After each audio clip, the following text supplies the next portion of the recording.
This crowd comes to now have on this Western Shula tonight. The line of yeah, man, it's Jim. It's a backpass with Rise on the mic. Talking for these stories, keeping vibes real tight.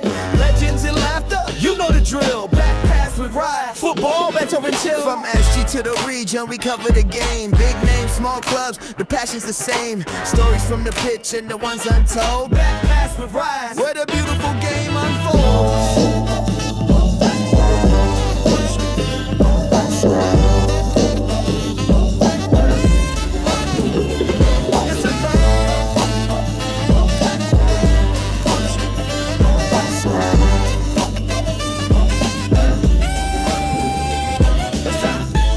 Welcome to Backpass with Ras, with your host Ras here, and I hope you are all hale and hearty wherever you are listening and watching this episode.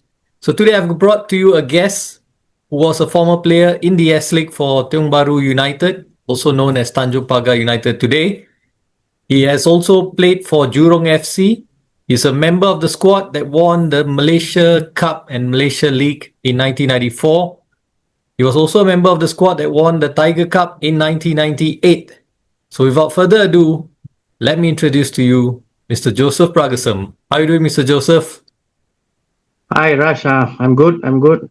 Thank you for inviting me. Yeah, I hope you are well. I'm good. You're good? All right, let's go. Let's get the show on the road. So the first question I got to ask you is regarding the recent debate. There's a lot been made about the education versus sports. And I know you managed it quite well. I believe you managed it quite well, but maybe you could share your experience of how you managed education with a footballing career. Okay. Education and sports, I believe, can go together. Okay. And from a very young age, I had this experience of I want to play. At the same time, my father is the one who wanted me to become a degree holder because he came from a very poor background. So he didn't have the opportunity to become a degree holder. So his dream was to make me a degree holder. But my dream was to become a footballer. So what happened is, of course, I have a certain obligation towards my father. So I tried to manage myself, So the most important thing about managing both sport and education is actually time management, because both need a lot of time. And in order to do that, you have to sacrifice some of the time for other things.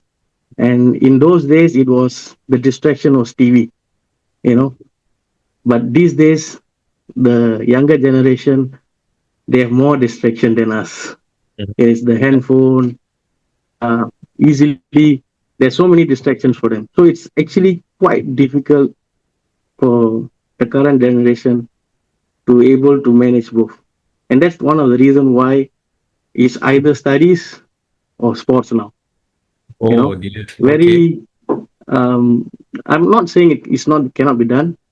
Only those who really desire it and they are disciplined and able to manage their time, I think they can do that.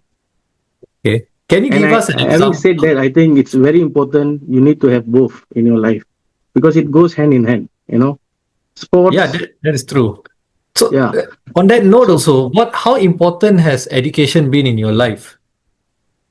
Oh, education. I'm one person who will say that education is important, not to go and get a job, but education is important so that you can make better decisions in life. You are able to analyze things. You know what life is all about. That's the purpose of education.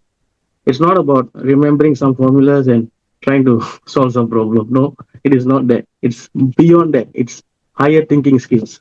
That's the most important aspects of education. You're not studying to remember something and just memorize and do something. No, it is more about how to able to think differently, think out of the box, all these things. That's the purpose of education. That's what I believe. Okay. And can you give us an example of how you managed education when you were a player? Oh, okay. So it's like having a, when you go to school, they give you a timetable, right? From this Yes. time to this time is this lesson and this Yeah. one. But that is for the school. But Yeah. after school, most of us don't have our own timetable. Yeah. So I started to do my own timetable after Okay. school. So from this time to this time, it's my playing time. From 7 to 9 in the evening is my studying time. My sleeping time, everything. So there is a timetable for me, and I try to follow it very strictly. But of course, as I grew up, the timing changes a little bit here and there. But at the end of the day, it's all about having time for everything.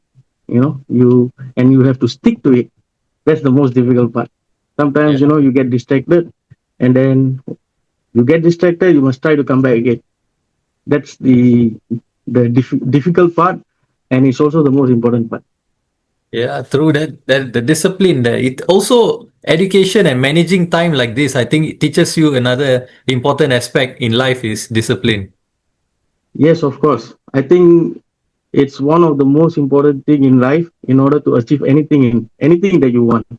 You need to have a certain amount of discipline, self-discipline, because after a certain age, nobody is going to discipline you. When you're young, your teachers, your parents will discipline you. But once you come to a certain age, it's about you disciplining yourself. And those people who have done it, they see the success. And how old were you when you started doing your own timetable? We started in somewhere in secondary school. Primary Okay. school not so much. I was still playful and not so much, but of course I still did well. It was during secondary school then I started to have this thing because I I must play football every day. I have this urge to play football every day. So I had a deal with my father that I will play football, but I also will study. So he said, you can go and play whatever you want, but you must come back home by 7 o'clock. So that's the agreement, a deal I had. So in Okay. order to do that, I had certain. It's not like a timetable that is written or whatever, but Yeah, yeah. mentally I have this Mental, yeah, I timetable that understand. from this Yeah, time to this time. You know, Yeah. yeah. That's how I started off all. And when you talk about distractions, sacrificing distractions, you talked about TV. What was it on TV that you really wanted to watch that you had to sacrifice? Yeah, I mean those days, they have these dramas and sometimes all this like what they have now. That's the main important thing, and then the whole family is watching, but then you must be in the You room also want studying. to watch Yeah, that? Yeah, okay. yeah. So there is a temptation, you want to like, hey, just go and see for a while and things like that. But then because after a while I'm not interested. But the only thing at that time I watch on TV is football.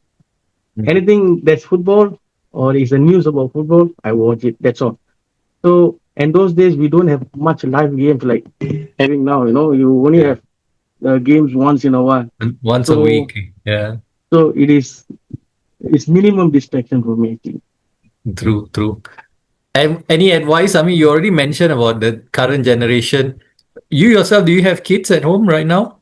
Yeah, I have two daughters. They are teenagers. One is 19 and one is 17. Actually, one of my second daughter is actually in sports school playing netball. Wow, okay. So, Yeah. do you give her advice on how to manage her time? Yeah, of course, and both of them are also actively playing. They didn't want to follow me to play football, but they wanted to play netball. But to me, it doesn't matter as long as they are involved in a sport and they are healthy and they are also doing well in studies. I should say, so far they are doing well Okay, you're in proud. both studies and sports. Yeah, so now that's a proud father speaking. Earlier, you had an obligation to your father. Now you're the father, and you are proudly, proclaiming about your daughters and how well that they are doing. So yeah, Yeah, it's I nice to mean, see. the Life best is a we full can do is circle. to advise them and show them a way, Yeah. and you hope that they follow. Mhm. And I'm happy and proud that they are following the way. Yeah, I wish them all the best in their netball career, so to speak. Hopefully, Hey, they do well, thank you so represent the much. nation. Now, coming to football, what made you fall in love with football? Oh, okay. In those days, in the early 80s, late 90s, early 80s, when you go down your area, I was staying in Holland Road there, in the younger days. And when you go down to play, everybody is kicking a ball, you know, Mm, either on a basketball court, on a field, or on the white deck. Everybody is somehow two or three or a group of people is always kicking ball. They are playing football. That's the main sport. And then on top of that, when I go to, I have relatives. My mother is from Malaysia, so sometimes when I go to Malaysia to visit my relatives, they are also playing they football also there. play football, okay. So everywhere is like that's the only sport I it is like visible to me. Yeah. So I got involved with that because since your friends, everybody is doing it. So I started, I think 6, 7 years old when I started to play Mhm. for fun. So it becomes a passion and addiction. So it becomes like every day I have to play. So if like when it's like 4 or 5 p.m., if I don't play, suddenly I get this what do you say? It's like you can't still stand still. You have to You do transform something. into the Hulk. Yeah. So that's the way I got involved in football, and I just got passionate about it. And then Okay, so it's not something that your family members play, your father plays in it, or you have uncles that play. no, no, no, no. My father was never a footballer. Okay. Okay. My relative, if I were to say, a person who actually played football is the late Anthony Sami. Is Okay. my relative. All right. Yeah. So, but then he is like probably 10 years older than me. So Mm, when he was playing the national team, I was still a young boy. So, okay. uh, but I didn't have a chance to like talk to him or anything at that time. I was like Uh-huh. we were distant relatives. So we Yeah, I didn't have a understand. chance to every time talk and all these Oh, things. mm, So, okay. but then if you're talking about my own family, my relatives were immediate family members. Nobody were. Uh, Nobody I is mean, football crazy like you. yeah. I mean, they play is like just for fun and everything. You know. Mm, mm. Uh, And earliest memories of watching football on TV? You already mentioned a bit about watching, not being able to watch every single match like we do nowadays. yeah. What was your earliest memories of watching Okay. in the stadium and also on TV? Yeah. It's actually I didn't actually go to stadium until I was in the secondary school. Mm, So when I was like primary school, my earliest memories of watching football is the Malaysia Cup in that on okay. TV. Okay. They will put highlights. They don't put live Yeah. games, unless it's a final. In RTM they will put. Yeah. But then in Singapore sometimes they have like a highlight show. Those Mm, games, and then I used to watch Fandi playing. Malayawa playing. All those Salim Win. All these people were that time were the best players in Singapore. yeah. As a young kid, I used to follow all of them. And then on Sundays, we have this thing called Big League Soccer. They used Yes. to have a highlight show for English League. Yeah. So every Sunday afternoon, I think it's 12 noon or 1 Yeah. o'clock. It's a 1 hour show. So I used to see that. And I used to follow Manchester United since Mm, 1983. And okay. I'm still a Manchester United fan. From the Yes. time when they are not winning anything to the time they are winning and now not winning anything. From 1983 or 1993? 83. 83. Okay. Okay. Yes, way That's just, before they were yeah. champion Yeah. material. Correct. So that's 1 year before I was even born. So Okay. yeah, I started from 1991. So even then, that was before they started winning the league Yeah. title. That's the start. I think that's the Yeah, start that's the of start. Yeah, their the kickstart. winning Yeah, momentum. when they won the Cup Winners' Cup and then Yes. the League Cup and all that, then that started it. Yeah, so you're talking about Manchester United, your all-time favorite player, Brian Robson. Brian Robson. Okay. Yeah, If it's 1983, then fair enough. Because for me, by the time I started watching, I think Brian Robson was going towards the end of yeah, his career. retire. He's going to retire. Yeah. Yeah. So yes, fair enough. I remember Brian Robson as well from watching all the old FA Cup final replays as well, Yes, and yes, yes. quite a player, quite a standout player. Oh, he is one hard player. He's a box to box player. Hmm. He can score goal. He can defend. He can do everything. Okay. And when it comes to World Cups, do you support England as well or some other Yeah, no, England? no. World Cup is different. I'm not an Okay. England fan. World Cup, I'm a Okay. Brazil fan. Brazil. Okay. And 1982, your first World Cup? Yes, 1982. It started I from would have guessed. 1982, So that would have been the probably arguably one of the best Brazilian teams to never win the but World failed Cup. to win. Yeah. 82 and 86. Yes, correct. Yeah. And now coming to your career as a footballer, now where did it start? Where did it start?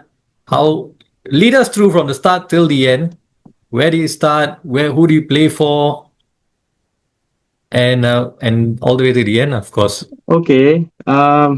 It started in when I was 17 years old. All right. Okay. I mean, competitive football, really. Yeah. When I went to secondary school, I was playing football, but I was playing for school team, my school team, Which at school is that? Woodland Secondary School.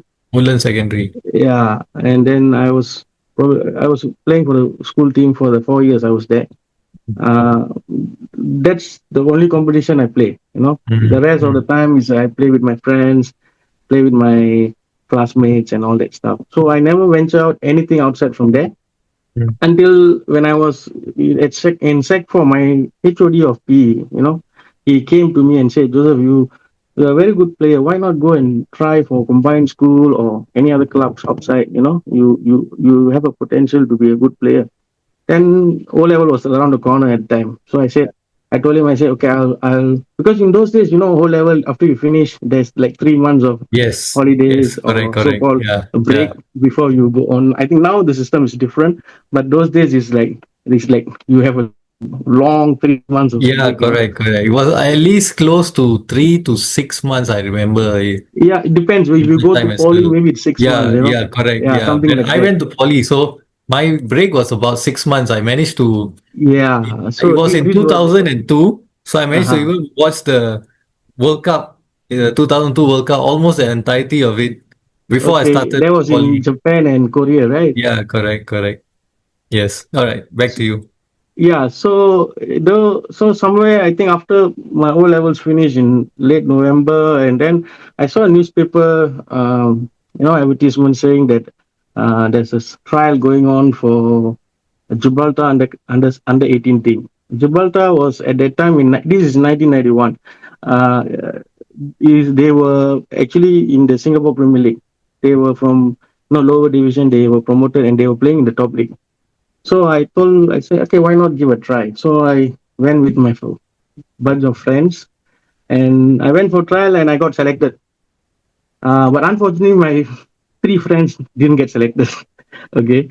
So when we are coming back, then they say, hey, you should go next week. And I say, no, you're not going. I know, those days friendship is Yeah. like, Yeah. you all together. And they all say, hey, all the while you are always a good player. Why not go? So they encourage me, they encourage me to go. So I said, okay, let's go. And then I was selected for the team. And then that's my first break into any nationwide competition. It's a national under 18 tournament. Actually, I was training with them, the team, for like 2 months. And then we play friendly games. The tournament even haven't started, but I was in the team. And then the senior team coach, Mr. Yao Tembe, he he came to watch some of my games, and then he came to me and said, "Hey, I want to sign you for the senior team." I was shocked. It's like, hey, 3 months ago I'm just a school team player. Suddenly now he wants me to be part of the team that is playing the top league in Singapore. Mm. Initially I said no, I'm not ready. He said no, you can always, he forced me. He convinced me to do it. Then I said okay. So I was sitting on the bench at Jalan Besar Stadium, watching all the national players playing. Which before that I was just reading their names in the Yeah. newspaper, and it's like everything happened so fast. And then out of nothing, one of the game he asked me to go inside last 15 minutes, and I was like, I can still remember that, I went in, I was running here, running there. I told myself, don't, but don't, please don't pass me. This don't pass me, I was so scared, And then Yeah. after the game, then the coach told me, you should be more confident and everything.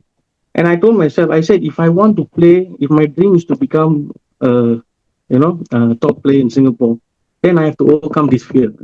Yeah. True. So I told myself, I said, if now I'm fearful, it's okay, but I cannot be fearful forever, right? So Yeah. I started to train hard, and almost every day I do the work that need to be done Mm. individually. And then I was playing both the senior team and the youth team. And then in the youth tournament, we went on to become third in Singapore. We Mm. lost in the semi-finals, and then third and fourth, we beat combined schools, and we came third place. And then, and I was the top scorer for the league, Wow. and Nice. that year.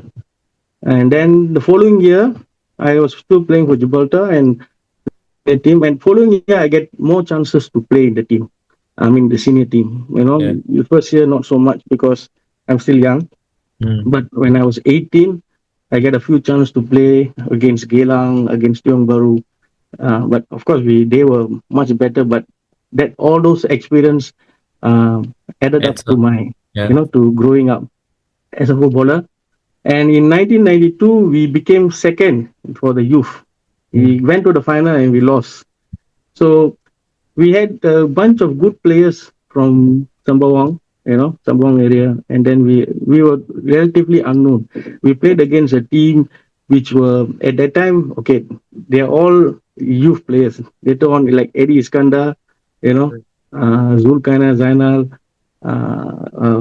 Rizal Hassan, all obviously they were all Singapore youth players already. Okay. But we are myself, my side, there's Eric Francis. I don't know Yeah. whether you know him or not. And I've then heard Go of it. Tachuan, who also Yeah. went on to become. We were relative unknown players, but that year we went to the final, and then we became known. Mm. And then immediately after that, after the tournament, I was invited to go and play for the Singapore under 19. But Coach Robert Lim called me up. Those days they called the house. There's no handphone and everything. Yeah. So he called me and he said he invited me to go for a tournament in Indonesia. That was just after Christmas. Mm. But in January, I'm enlisted to army. Oh. So I actually have to turn him down and saying that the following week I'm actually going to enlist to army. So I want to spend time with my family. It's Christmas and I celebrate Christmas. So he said okay. Then that's it. After that, in 1993, the whole year, because I was enlisted to the commandos and I had to Mm. do Wow. 9 months of course. And actually, Safsa is waiting for me because I already played, in the Premier League. But because I was enlisted, so the officials told me that let me finish the course and then they will take me in 94. So the whole of 93, actually, I didn't play any football. I was just like, Okay. doing all the trainings Training. and everything. Yeah. But do you play And then as soon casually? as I finished my course, then 94, I got full attachment. That means I don't need to go back to camp. I was like, in those days, we had this full attachment thing that you only train football. So basically, I will be training morning and evening 2 times or 6 times a day, 6 times a week, per day 2 times. So, and that's the period where because it's like almost like a professional training. You are training almost Yeah. every day. Yeah. You became my growth as a footballer, both physically and mentally, everything became the next level. I improved a Mm. lot. This was with And I still Safsa? remember in 94, the season starts somewhere in March or something. I can't remember. I think around there. Uh, the first 4 games that I played in the Premier League, you know, you I had 3 men of the match. Wow. Oh, so that's when I realized that, hey, the same in 1991, I was so scared to touch the ball, Yeah. But now that means I've come to that level. I've proved that I can play that level. But then that's when I was thinking, now is to make sure that I consistently maintain this level so that I can go to the national team, you know. But before things happened, with the next month, I get a call from Robert Karim again. This time he was the assistant coach for the national team, okay, assistant to Douglas Moore. And he called me and said, "You are now invited to join the national team for the Malaysia Cup, Malaysian League." And I told him, I said, Mr. Robert, I think it's too early for me. I think I need another 1 or 2 year playing in the, in the local league to prove myself. Then he told me one thing: opportunity doesn't come all the time. This is the second time I'm inviting you. Okay, Yeah. sometimes if you reject, the opportunity may not come. Okay. So he said. Then he also advised me, said, you come inside the team, you will be training with the best in the Singapore. The chances are you will become better rather than you train with where you are now. And after that, I think I thought about it and I agreed. So now what happens is, because I still have to attend SAFSA trainings in the mornings. So basically, I was training morning, afternoon, and evening national team. So now I'm training 3 times a day. You know, but Yeah. it was tough, but I enjoyed it. I enjoyed every moment of it. And then I was part of the team that won the Malaysian League. For the Malaysia Cup, unfortunately, actually, I can't join them because my SAFSA season was over, and then I had to go back to camp. So, and I had to do a course, some unarmed combat course, which is one of the requirements. So, because of that, I was not able to travel to the team to the final stages. So, I had to go back to camp. I still watch them on TV. They won the cup and everything, but then of course there's like a missed chance. Hey, I could be there and everything. But then it's okay. At the end, those they still won and everything. And then in '95, what happened was there was Can this I can I ask you on the Malaysia Cup again? yeah. Yeah. So when you okay, first of all, you would nearly missed this chance of being part of that squad because if you had initially thought about rejecting the call up. So after that, when you got that call up, right, to be part of the squad, do you play in the matches that were in Singapore or not at all? Oh, okay. I did. Okay, the two top strikers in the squad were Fandi and Abbas. Yeah. Okay, the chances of me playing is like very rare. But in some games they're like winning like 3 or 4-0. Then I get a chance to play the last 15 minutes and so. I did play some games in Singapore and Mm. also in away. And the last game we played against Brunei, the final Yeah. game, I had a chance to play in the last 20 minutes as well. Mm. So Okay. uh, there were some matches. I can't remember exactly how many, but it's very fast, small time. I mean, very little time, 15-20 minutes of substitute appearance. Mm. Basically, either I substitute Abbas or sometimes I substitute Pandi, that kind of thing for them to rest for the next game. You know, yeah, that's And I believe at this point, this would be like the pinnacle for you already, representing the national team in a prestigious tournament like the Malaysia League and Malaysia Cup. What was your family's reaction to oh, seeing on that TV in the that part stadium, is national actually stadium? okay. My dad, I told you, right, my dad wanted me to Yeah. become a degree holder and all that stuff. So all this while he was thinking I was only playing for school, you know, Ah, nothing much. So he didn't know the part that I go and join the club and all that stuff. All okay. the while, Okay. okay, when I was playing for the Gibraltar under 17, under 18 team, I was in Eastern Junior College. I was in the college. So he was Okay. thinking I was playing the college team and everything. So he got no idea that I was actually playing for the clubs and everything. And then when I went to army and I told them I'm playing for the army team. So because it's NS, right? Anyway, two Yeah. years you're not going to study and everything. So he didn't really mind anything. Then I Yeah. told him that I got selected to the national team. He said, "You are that good player." He asked me. I said, "I don't know, but they are selecting me."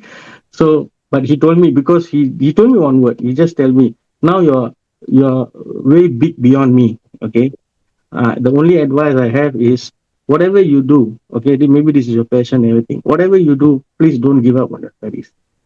So Good advice. I that's the reason why even after that I still continue studying. I was studying and playing football. I actually used the income from the football to finish my degree. Mm, That's the one of the reason why I played football, because in '96 onwards it was professional, right? And yeah. then I got some money. I used that money to actually fund for my education. On the topic of remuneration as well, I was also wondering when you were playing for Gibraltar, was there any allowance given to you to No, play? no, no, no. No? Those days we don't have anything. The only allowance we have is like when if you win the tournament or you went to final, you get a pair of boots Okay. or a jacket or something. That's the That's it's it. like a big reward for us those days. Okay. And when you were for the playing for the national team, Oh, any national bonuses team is given? a different level altogether. National team, there is win bonus, there is the kit and everything. Everything is sponsored. Mm, It's where how you professional players get paid. yeah, yeah. So the national team was different. That's when I went to the national team. Okay, when I was playing for Southside team, I get paid $50 extra for the month. Okay. Okay. But I train 6 times, six days a week, two times a day, and I get paid $50 extra. But then when I went to the national team, it is the professional scale, it's totally different. That's when I realized that hey, there's really big money to be made in football if Mm, you play at the top level, mm, you know. So that was the uh, reason why I kept it, okay. at two highest level, studying a degree at NTU and also playing football at the highest level, because I took the money to channel it to the other side. And of Mm, course, the sacrifice I have to do is a lot, So I basically didn't have a lot of time for other things. It's mm. just studies and football. The football. And So okay, you said you missed out on the team winning the Malaysia Cup and Malaysia League. Do you get any do you receive any medals yeah, to I did comment? receive for the Malaysian League, but not for the Malaysia Cup because I Okay. didn't. You're not part of the squad. Yeah, so Okay. I did get some allowance for that as well. Okay, Hmm. and then yeah. Okay. So 95 where too. was I? Yeah, the next 95. year it's actually '95 where we this pre-Olympic, Singapore pre-Olympic under 23 tournament. So I was part of the squad, and that's where those players that in '92 I played against in the final, like Eddie Iskandar, Rizal Hassan. I became part of the team. We are part of that team. We competed with Malaysia and China, but China won the qualifying round and they went to the second round, but we didn't. We beat Malaysia, but then we were not able to beat China. China was a bit too strong for us. And then in '95 itself, after I finished my SAFSA half the season, the other half I went back to Gibraltar to play with them.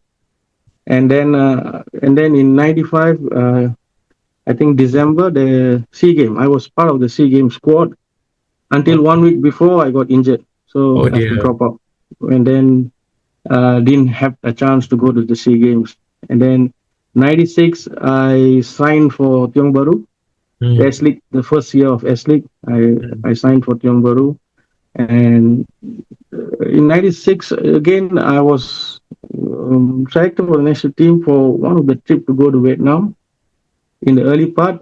Just about a week, I got chicken pox. I Oh can't dear. go. Oh, so unlucky. Yeah. Then okay. Then after that, I recovered, and then I was playing in the league. And then towards the end, I was. I think I remember '96 Tiger Cup. I was not part of it because I Yeah. didn't make it and everything. Not fit and everything.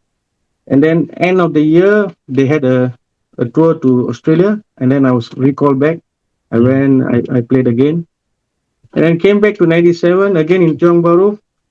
If you ask me, one of the worst years in football is 1997. The whole year, I think I only played 3 games. Okay. Okay, Why is that, I sir? pre-season, I trained with the squad, Tiong Bahru. Just like 2 weeks before, I got a groin injury. It took me like 3, 4 months to recover. And then once I came back, played the game. The other groin got Right. pulled up, and then I had to like stay another 3, 4 months. Like basically the whole year, I only played. I remember, I think 3 or 4 games. That's the amount Mm. of games I played, and it was one of these lowest point in my football career. And then Okay. towards the end of '97, I decided I think I need to move to another club. And then because in Tiong Bahru there were too many good players, Mm. and I need more playing time. So I decided I was looking around, and then that's when Jurong came along, and I also knew that Sundram is going there, and then another my Tamil Maran, he is also my teammate in Tafsa at the time. He is also going there from Woodlands, so I thought, okay, let's go there, have a new formation, and let's do something. And the coach was Jimmy Pearson. It's an English guy. He's actually Australian, but his accent is like Scottish and everything. Okay. He's a no-nonsense coach. Well, he was a good coach. He gave me a chance to play. I and Sundram were the strikers. Mm. And if '97 was my worst year, '98 was my best year. Okay, Ah, I became the top scorer in S.League, one of the top scorers together with Fandi and Tiwantan, I think. Okay, one of the top scorers, not the only one. okay. And then I got Jurong finished, I think, fourth place in the league after Gelang, Tiong Bahru, and SAF. You know, and then I got called up for national team to go for the Tiger Cup, and then we won the Tiger Cup in Vietnam. So, very eventful year. One of the Yeah. best years in my like, footballing career. And then I after that I continued my football until 2003 with Jurong. I didn't move to anywhere. I was just playing with them, and also, but my national team career was already done after '98 because Okay. I after that I already graduated and I was like actually working. So it's like, and then I was playing as a part-time player, no more full-time player, Oh. because I need to follow up with my degree, and I was still playing, but not on a professional. It's like semi-professional level. So it sort of no, I don't get selected for national team, but it's okay. I was happy to play the S.League until 2003, and then I had to retire because of a major injury, Mm. and I was 30 years old then. And then I said, okay, it's time to hang the boots and start focusing on my. I was an engineering degree holder, so I said, okay, let's focus on that career. What was So your, that's what were the you start working and end as? of my football. What were you working as when you were at Jurong? Oh, I was a process engineer in one of the Japanese company. I see. Okay. So would you say now, would you sum up your career, especially in the S League, as some as an career that's been riddled by injuries? Do you feel any regrets that, if he had not got as many injuries, maybe you would have played more, would have Uh, something else okay, would have it's very happened for difficult to you? say because as a footballer, injuries are part and parcel of My it. passes, yeah, true. Uh, there are injuries that happen because you don't take care of yourself. That's one of the reasons. There's injuries even if after you take care of yourself, people can still hit you and break your leg and all that stuff. The injuries it's beyond your control sometimes. Okay, so and it's part and parcel of being a footballer. And actually, the years when I was out there without playing football, out of injury, actually tested my resilience. Like whether at one point in '97, I was thinking, I think I want to give up football. You know, but if I've given up, I think '98 wouldn't happen the way it had happened. Yeah. So sometimes, all these lessons in life, I believe it is there for you for a reason. The injuries came for a reason. And I always believe, not only in football or any sports that you are involved in, it teaches you numerous life lessons, that is applicable way beyond after your footballing career. So some of the times when after I finished my football, certain decisions were made based on the experience I had in football. All right. Now I want to bring you back to 1995. This is a question one of our listeners have asked. It's Rohaizat Talib. He said, tell us about the 1995 pre-Olympic team that beat Malaysia 2-0 at home and drew 1-1 away. That was a really good team with a lot of future national team stars like Lee Man Hon, Aidi Iskandar, Rizal Hassan, Gusta Guzarisha, Zakaria Wang, R. Sasikumar, Zulkarnain Zainal. So, what else can you tell us about that team? Oh, that was, I would say, one of the best teams I played with. Okay, we had good players all around the pitch, all in all areas. Um, uh, I think about 7 or 8 of us were selected for national team after that campaign. Okay, Mm, and then we went on to, and some of them went on to play the Tiger Cup in '88. That yeah. core of the team from the 1995 were were also in the 1998 team that we won. Like Eddie Iskandar, Rizal Hassan, Sasi Kumar, he, Scored the goal. myself, Gusta. I think Mano knows. I'm not sure whether he's there or not here at that time. So most of us were, that team was, it's actually like the second national team at that time. Mm, Most of us were able to go to the national team anytime at that time. We were 21, 22. Those years we were ready, and as soon as the tournament was over, most of us were selected to go to represent Singapore. mm. But that was the system then. We always had the national team, the second national team, and then the youth level, and there were always players coming up there, and the competition was great. It was, you can't relax. You can't be saying, "Oh, I already selected for the like under 21. Oh, I've made it." No, there's no such thing. If you don't perform, you don't be consistent, you are kicked out. So so the level of competition was great. We, even in trainings, we compete with each other. We push each other to the maximum, and that's the reason why we were able to match the opponents in the region Okay. at Yeah. that time. That explains. Okay. On that note, also, now they've mentioned that the 95 team, a lot of them went on to play and were part of the 98 squad. Would you say the 98 squad, 98 success was also built on the backbone of the players from the pre-Olympic 95 team? No, it's not a backbone. It's an addition to the backbone because And the backbone would be the senior players. yes, like Nazri was the captain, Rafi Ali, Kade Aya was there. All these are the players who are coming to their prime, or the later stages in life. I mean, in their career. So we were the add-on to that. It's a, how to say, there is a flow of people coming in. There's a system of players that once a player's career is coming to end, the new generation is coming. So A we were conveyor belt. the addition to that, the backbone. Not, we are not the backbone. We were the addition to the backbone. Okay, fair enough. You're the meat to the backbone then. Yeah. Okay. Yeah. Yeah. So talk about teammates now. Tell us who were some of the funniest teammates you had, the best teammates you had, and so on Okay. and so forth. I'll, I'll go. Funniest teammates. Okay. I think the funniest would be even when I was in the national team. The very first time, I was still nervous, still young, and one of the funniest uh, senior player, Malik Awab is one of the funniest. He's always joking. He's always making fun.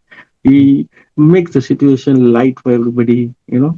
Even Fandi, to a certain extent, he like to joke and everything. They make it like, very welcoming for the young players. They don't like pressure you, but they expect you to perform, but they don't really like make it very tough for you. They make it comfortable. I think one of the funniest all round, even in games, Malaysia was one of them. But in the pitch, he's a different person. Mm. He's like a workhorse. He's like always running, always.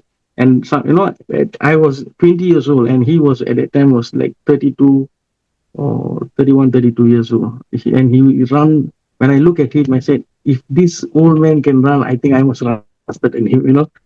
So these are examples that they gave us, in training. It's like, oh, this is the standard we must have. So what else you're asking? Now, Funniest who players, else was best okay? players. That was a very good note. I can segue into any players that you learn most from. Oh, again, same thing. When I entered the national team, Fandi Ahmad was a very good teacher. He every training after we finish training, he brings all the young boys, myself, Liman Hon, Zakaria, all those young players. We were young at that time. We were like 19, 20, 21. He will bring us. They ask them to cross. And then he'll show. He actually is training for himself. But then he will teach, your body positioning must be like that, how to chest, all the finer details. And I actually learned a lot of tricks from him that made me a better player than I was before I joined the national team. Uh, He was one player I still have so much respect for him, and he's always not shy, or he's not. He's always sharing things. He's openly sharing. He wants the next generation to be a better player, and seriously, we can learn a lot of things from his experience. He's a very good teacher. the best players that you played with in terms of quality. Okay, I had a chance to play with two of the best players in Singapore, Yeah. Fandi and Sundram. Okay, those in my era, no, we had very many good players. Steven Tan was there, Nazri, Rafi Ali, all these players. They were they were talented in their own way, and they are Mm. not only talented, but they are very hardworking players as well. Mm. So, um, to me, all these players.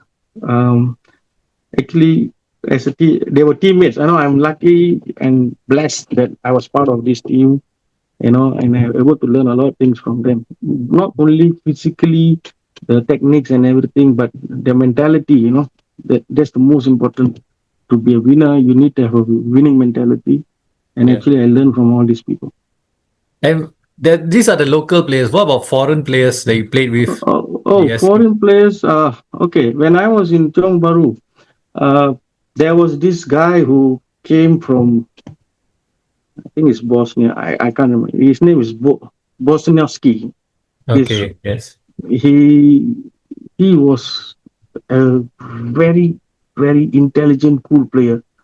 Mm. You cannot take the ball away from him. And I was like, when we trained with him, he's so cool. Even most tense situation, he can just make it so easy like that. No Mm. foreign player. He's one of the very good foreign player that I've played with. Then you should know this tall black guy. He's a French guy actually. Actually, he's from the Reunion Island. Nicodine Butcher. Okay. Yeah. He's a very tall guy. He's Yeah. these dreadlocks and Dreadlocks. everything. Yeah. He is actually, if you look at him, he looks like a tall, lanky. How can this fella can be a striker? But I tell you, his skill is so good for a tall player. He can beat you. He can do a lot of things, and he's so powerful. He's one of a player that I had a chance to play with together with. Uh, Was he so this someone that player, surprised you? That you the way you were describing him, you probably thought that this guy wouldn't be so good, but when you actually see him play in training and in the matches, you are surprised by his quality. you mean surprised that he's a very good player? Is it? Yeah. Okay. Surprise, I would say. Okay, like Sashi Kumar, when I was in Gibraltar in when I was in 1991, 92, he was a normal player. He was just a substitute. He don't even get a chance to play. and there's nothing special about him. It's like just an ordinary player. And then after that, I finished my NS. I didn't have a chance, because I was not playing during that 1 year. And Yeah. then when I got to pre-Olympic, he was also selected for the pre-Olympic team. Mm. And then I was like, he was selected. But when I start to play with him and train, I say, this guy has improved so much. Mm. So there was one surprise. It's like, Big surprise. uh, yeah, to see him transform, from Yeah. just an ordinary player and suddenly he's this one. So then it occurred to me that it doesn't matter where you are, but if you are disciplined, you work hard, you can get to where you want to be. And then another player is in the Tiger Cup. Just before the Tiger Cup or 1 year before, this guy, his name is Lim Sun Singh. Okay, he Mm. was uh, he was just a prime league player in Tiong Bahru, and then he got promoted to become the S.League player. And then within a year, next year he got selected for the national team. And then in Tiger Cup, he was one of the players, young player that shined.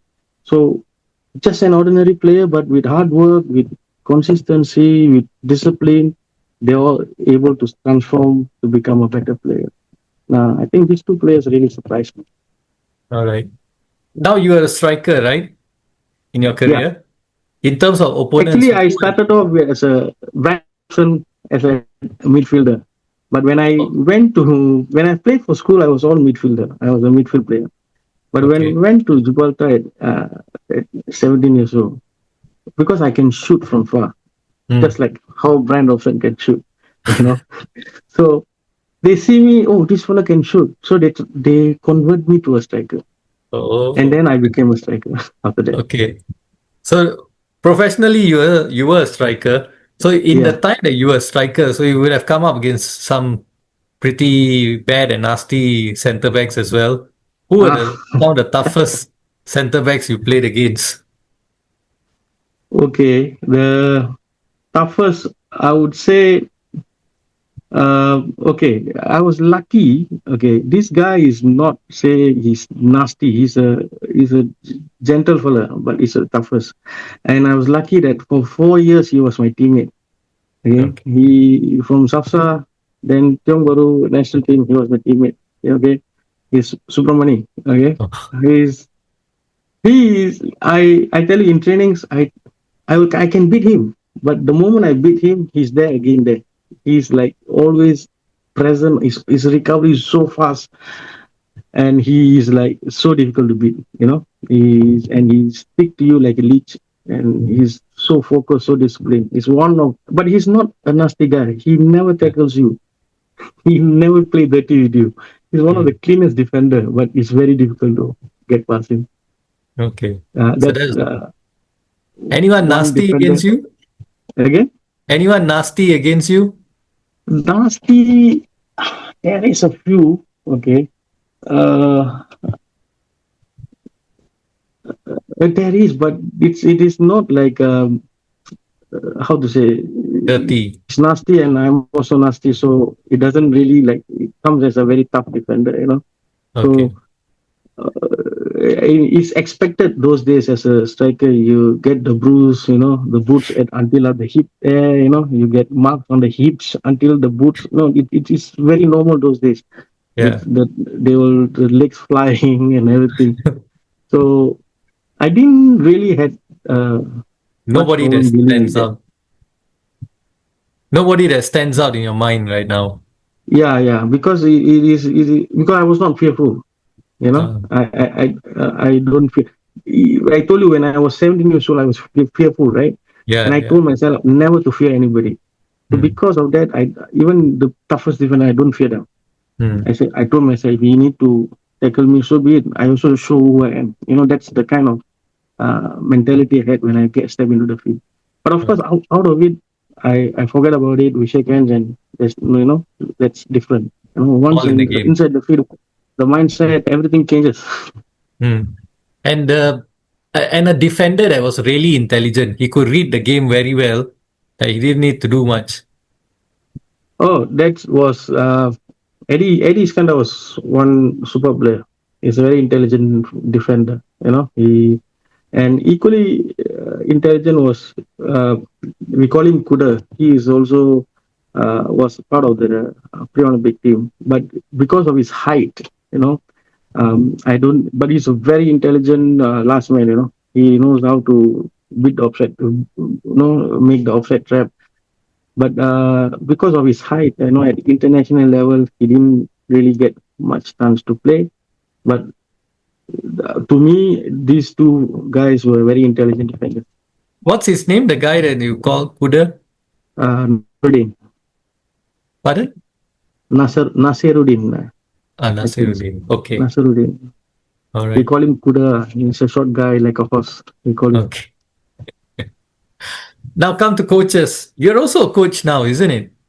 Yes, yes, yes. I'm Okay. a youth coach. I'm currently a coach with Woodlands Lions. Mm, They are playing in the SYL Singapore Youth League. mm, I'm taking care of the under 17 team, and I also a coach with the Active SG Football Academy. okay. One of the centers in Woodlands. All right. So, in terms of coaches, which coach have you learned the most from? Oh, most from okay. I would say Barry Whitbread Mm, because he was the coach from pre-Olympic all the way to 1998. In the national team, and he gave me the chance to most of the chances to play and represent Singapore in that period where he was. And not only he gave me the chance, but he was very knowledgeable tactically, and he is also very knowledgeable, as to how to place players, what kind of formations to play. I learned a lot of things from him as a player. If you ask me, he was the one I learned a lot because playing at the highest level at national team, and he was able to explain and put it across to us so that we can understand. So he's a very, very good coach. Of course, I learned a lot of things from all the other coaches as well. Okay, and to me, all coaches have impart some knowledge to me to for me to become where I am now, because there's always a coach who will tell me something that I do not know, because they have traveled the path before. So and I came from a family where I was taught that I respect the elders, So the elders are always right. Even if they are not right, just take what is right. If it's mm, not something that is not applicable to you, just leave it, but take what is right. So right from my youth days, from Jubara under 17, under 18 team, my very first coach, we call him Coach Stone. I really don't know until his full name now. We call him Stone. Okay. Tone. And then Mr. Arvindran. Arvindran was also a player. He was the captain for the senior team. He was my coach also. Mm, And then when I went to then my senior team, Gibraltar Tembe was a coach, and everybody I learned from them something, you know, like uh, like Stone. He always said you need to be composed every time. In football, you cannot be rushing. You need to have a clear head. All these things. So all these small advices I took in. Mr. Tembe. It's all about discipline. It's all about mental resilience. I learned from there. Okay. And then after that, I went to Topsa, Mr. Andrew Yap, the late Andrew Yap. He is like a fatherly figure. He always demand the best from you. And then Mr. Robert Lim, I learned. He is another coach that I also learned a lot of. So and then very with Brett, Douglas Moore, and then uh, Robert Alberts in Tiong Bahru. He is also very intelligent, knowledgeable coach. But I didn't have much chance to play in Tiong Bahru, So uh, and then Jurong, Jimmy Pearson, also another no nonsense coach, but he was a good coach. And then last Sundram, my teammate, and then became a coach. yeah. So actually, I learned a lot of things from different things from different coaches. So, but if you ask me, the learn most, I think it's very. Okay. So, based on that, I believe there was no coach that you didn't get along with. No, that's why I say I came from the the the principle that respect the elders. So the coach Mm. is always right. Okay. So I didn't have any arguments with coach. Although the coaches had scolded me and everything, I've never been rebellious at all. So All I'm right. always the silent one. Just take it. If you can take it, you take it. If you cannot, just ignore it. That kind of thing. All right. Okay. Now, what are you doing in life? Oh, okay. Now, as I said, I'm more or less uh, done with my career. I had some business going on, but then I want to, like, you come to a certain point in life that now I want to come back. I should have. I didn't choose the coaching part initially because I studied and everything. I wanted to explore on that. But now like I got a little bit more time on my side, so I thought, say, I come back to football and give and teach the younger generation, football. So I'm more involved in youth, you know, grassroots levels and up to until 17 years old. Basically, that's what I'm doing. I'm juggling my business and there's more time. Basically, by 5 days in a day, in a week, I'm coaching. Ah, okay. So businessman and coach now. Yeah. Okay. Now, a question, sorry, on the society. There is a decline in Indian footballers, in professional football, in national team. Why do you think that is so? This is also a question by one of our listeners, Muhammad Shahid. And Seriously, how can you? Sorry, never mind. Answer the first part of the question first. the You can first answer part the first. Yeah. is what? Why is there a decline? Why do you think there's a decline in Indian Okay, footballers? seriously, I got no idea. Okay, let me tell you something. Okay, in the 70s, in the 80s, in the 90s, we have a lot of Indian players playing the national Yeah. team. All right, even my time at the 90s, we had a lot of Indian players. Some even though they are not in the national team, you playing in the S.League, there were a lot of Indian players. But from the year 2000 onwards, for the last 20 years, okay, because I retired in 2003, you know, like you said, I noticed it also. Every time when national team is playing, "Hey, how come there's no Indian players? How come there's no Indian players?" And we were puzzled. We as a players also sometimes we ask, hey, what's happening to the Indian players? No more playing. So, but then when I came to coaching, I see there's a lot of Indian people playing football at grassroots level. It's not that they are not playing; they are. But I think somehow once to a certain stage, they are not continuing the football. You know, they are probably playing in secondary school and that level, and once they go to tertiary level and beyond and NS, and that's it. I think most of the time after NS, nobody's playing football. Uh, I don't understand so why it's happening. Okay, I really can't get an answer. I asked a few of them. They also. So what's happening to the Indian? It's not like they're not playing. It's just that it stops after a certain stage. H. Yeah. Yeah, like probably they maybe they are like, of course, the parents would say focus on the studies and everything. So if they have not juggled football and studies, you see, like even now in my youth boys, right? So there are some good players. Suddenly they say, Coach, I cannot come training anymore. I say, why? Okay, my mother say I failed my exam, so you must study. I cannot come. You know? So it's like, then I say, then so you only coming training 1 week, 3 times only what? You only have training 2 hours. So what are you doing the other hours? You should be studying, right? Then you say, then I say you should explain to your mother, and you must also show your mother that you can also study and this one. I mean, can play. Of course, if you fail your exam, your mother will definitely won't allow you to play football. One. But if you pass your exam and do well, and you're still playing football, do you think she will not allow you? He said, yes, coach. But then very difficult, coach. They are telling like that. So it's again, it's got to do with the individual, as a, like, I always tell that we can teach them what to do, what to not to do, but at the end of the day, like a teacher teach a student of 40 people in a class, right? Yeah. But not every all the 40 become A student, right? Yeah. So who become the A student? The student that puts the most effort and have a lot of self study, and then apply to what the teacher say, that one will get the A's. Those who Yeah. never do anything will not. Same goes to coaching, and I coach the players.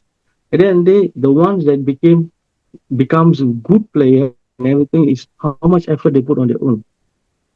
Like if you take me for example, I played under a lot of coaches, right? I learned from something from them, but I try to apply it in my game. So that is the part that is lacking. I feel that's the part is lacking not only in Indian players, all players at this younger generation. So in my generation those days, if you got 10 players, 8 of them are good players, tough players, disciplined players. You got two who are not so good or got attitude, that kind of things. Yeah. Now it's the other way around. We only have like two or three that is good. The other eight always have these issues and everything. So Mm. I would say it's more of a generational change, Okay. because they grew up differently, like Mm. the time when I grew up, you grew up, those years is from third world to first world, we were part of the transformation. But this generation are already born in the first world, everything Yeah. is already given, everything's instant for them. They want something, they get it now.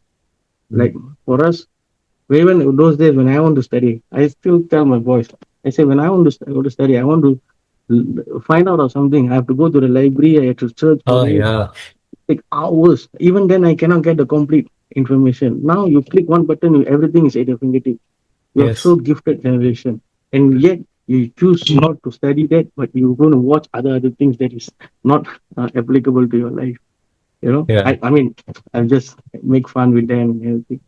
So it's got to do. If you ask me why there's no Indian players, is I really don't know. But there, if you look at the generation point of view, okay, uh, as I said, those days 10, 8 are good, have the good attitude. Only two. Now it's the other way around. So mathematically, you can see you're going to have lesser and lesser players, good players coming in. Mm.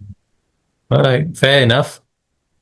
And on that note as well, I want to ask your thoughts on modern football. What do you feel of modern football? Oh, modern football is okay. Things have changed so much in football. Now, because rules change, you have the game is faster, much faster, because no time delay, no back pass, no there's VAR. There's so many things that they are making the game faster and faster. So if you ask me, if you want to be a top player now, you need to be making decisions much faster. You know, when you're able to make football is about making decisions at that moment, whether to pass, not to pass, whether not, and this got to do come much faster. Then you can able to play the game at that level. So it's actually, if you ask me, has become much faster. The game itself, you know, and in order to become a good player, you really need to be, um, I would say, not physically become faster, okay, but your decision making must be very, very precise and fast. That is what will make you a very good player. So if you look at all the games at the highest level, they are able to do all these things because your thinking process, the decision making process is very fast. That's why you can maintain that level. Whereas at my time, I'm not saying the game was slow then. Okay, the game was still fast. It's just that compared to then, the rules have changed, so the game has become naturally faster. But if do you feel that you've lost out on technique in today's football? Okay. If you ask me, the only technique you need now for the modern football. ability to pass, ability to receive the ball, and ability to move to position to get the ball. That's the three things you need to, excuse me, three things you have, you can become a reasonably good player. You don't need to be like be a Cristiano Ronaldo or Messi, because it's more of a team game now. It's all about getting all those 11 players involved. There's no one special player. It's all about 11 players. You look at all the top teams, it's all about, of course, each player have their own individual skills. Okay, but they Yeah. all still play a system. The system is to move them all around, always moving. The ball is always moving, and Mm. then move to a certain area, and then you get a break or something, waiting for that things. So, if you ask me, football, as long as we can do these three things well, we can actually play football at a very good level. You don't need to know how to dribble. Okay. Yeah, that's what I was actually referring to. Dribbling, the ability to dribble, the magic we used to have with playmakers, creating goals out of nowhere, dribbling past players, scoring goals. All those the magical moves that we used to watch in the 90s. Yeah, All that is probably missing in today's football. I would say it's not missing. It's still there. It's still there, but it's getting lesser. That's all. It's still there. You still have these players who make magic. They will have, they will come. You know, new tricks will be formed.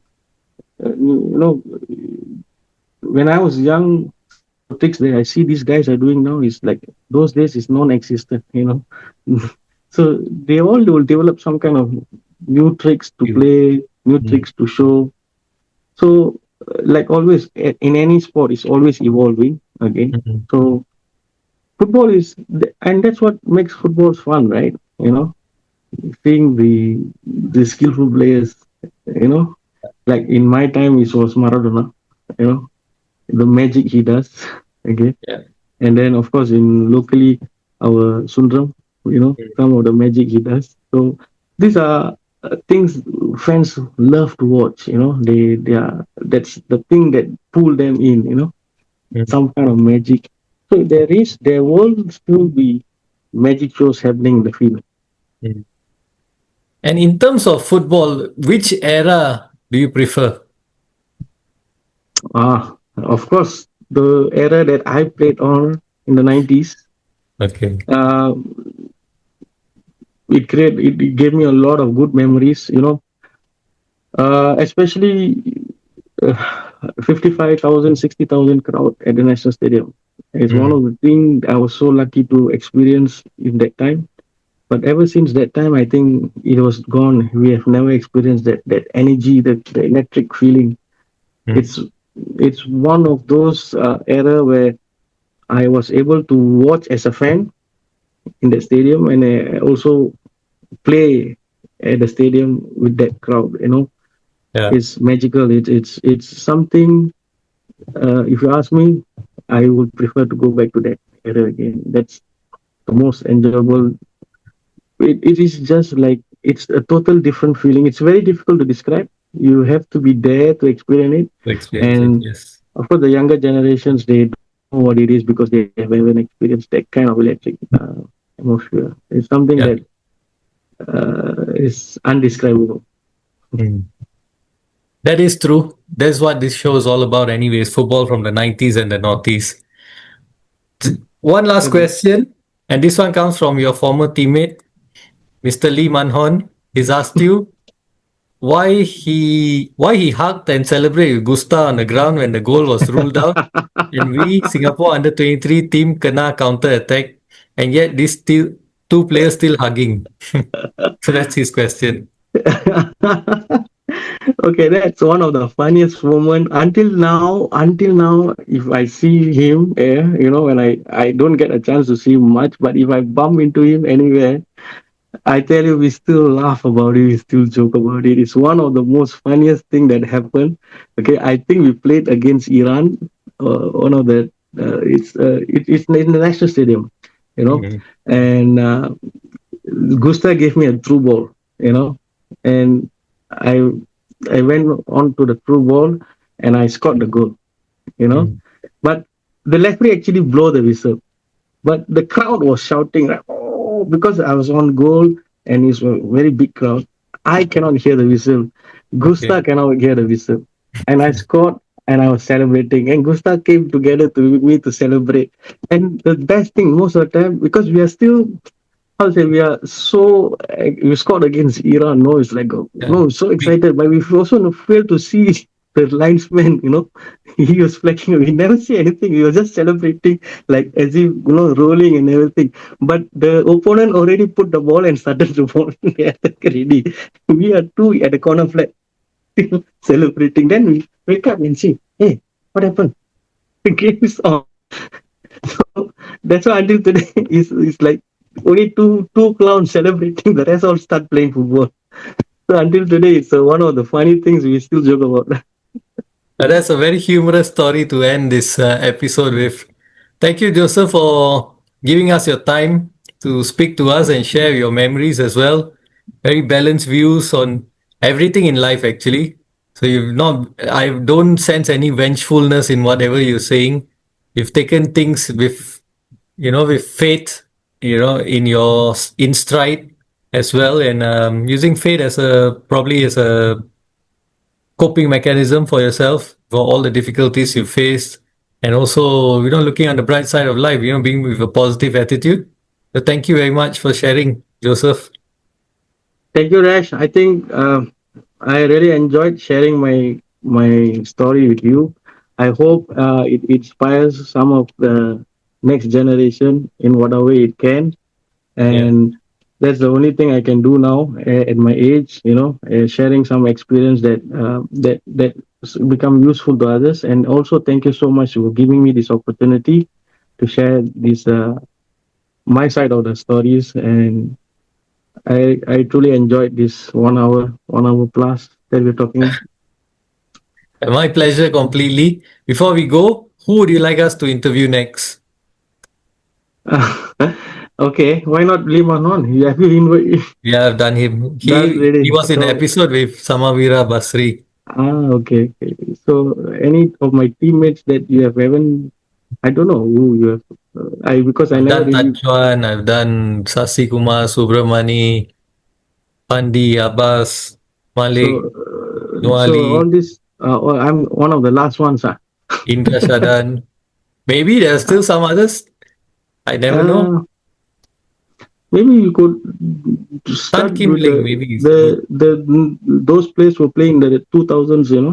I think you can Yeah. start with them. Like all those just retired, like Baiki, all these people.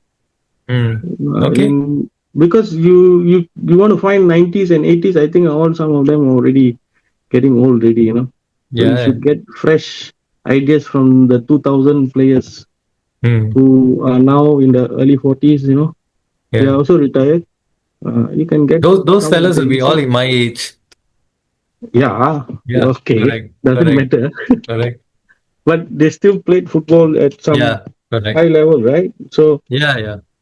so Fair enough. you can get a different perspective as to what their generation went through. Mm. So every generation has their challenges, right?